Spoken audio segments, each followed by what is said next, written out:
Stéphane Plaza à la tête d'une grosse, des chiffres incroyables dévoilés. Stéphane Plaza était au cœur d'une enquête de nos confrères de l'Informé. Le média s'est intéressé aux finances du présentateur emblématique de M6. Et selon leurs informations, elles sont très fructueuses. Tout ce que touche Stéphane Plaza se transforme en or. Sur la M6, le grand ami de Karine Le Marchand connaît le succès avec ses émissions Recherche appartement ou maison, depuis 2006. Maison à vendre, depuis 2007, ou encore Chasseur d'appart, depuis 2015. Il a aussi fait ses preuves en tant que comédien au théâtre, dans À gauche en sortant de l'ascenseur et Le Fusible, ou à la télévision dans Alice Nevers. Le juge est une femme, 2020, ou Meurtre à Figeac, 2021. Sans oublier ses BD ou ses interventions dans Les Grosses Têtes sur RTL. Un véritable touche-à-tout. Mais avant tout, Stéphane Plaza est agent immobilier. En 2014, il s'est associé à M6.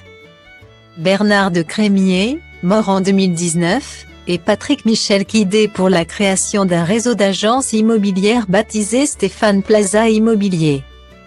Le groupe audiovisuel souhaite miser sur pas moins de 700 points de vente à développer dans toute la France. Et le succès est vite au rendez-vous. S'il n'a pas investi de l'argent, son nom lui aurait permis d'obtenir 5% des parts comme le précise l'Informé. M6 aurait quant à elle investi 627 millions d'euros pour 49% du capital et Bernard de Crémier et Patrick Michel quitté auraient mis 800 000 euros pour 75% chacun. En parallèle, M6 aurait fait la promotion sur ses antennes de ses agences immobilières pour 15 millions d'euros bruts de spots publicitaires sur plusieurs années. Des stratégies qui ont rapidement payé. Aujourd'hui, ce sont 706 agences qui fleurissent dans toute la France.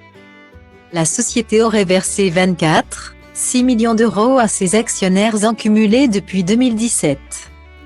Dont 10 millions d'euros pour la seule année 2021, toujours selon nos confrères.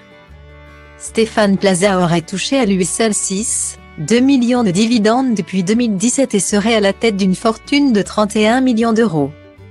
Depuis janvier 2021, le groupe M6 est détenteur de 51% du capital, grâce à un investissement supplémentaire de 5 millions d'euros. Une opération qui aurait valorisé l'entreprise de 125 millions d'euros. Soit 24 fois plus qu'à la création. Stéphane Plaza serait quant à lui toujours détenteur de 5%. Contacté par l'Informé, ni M6, ni le présentateur n'ont souhaité faire de commentaires sur le sujet.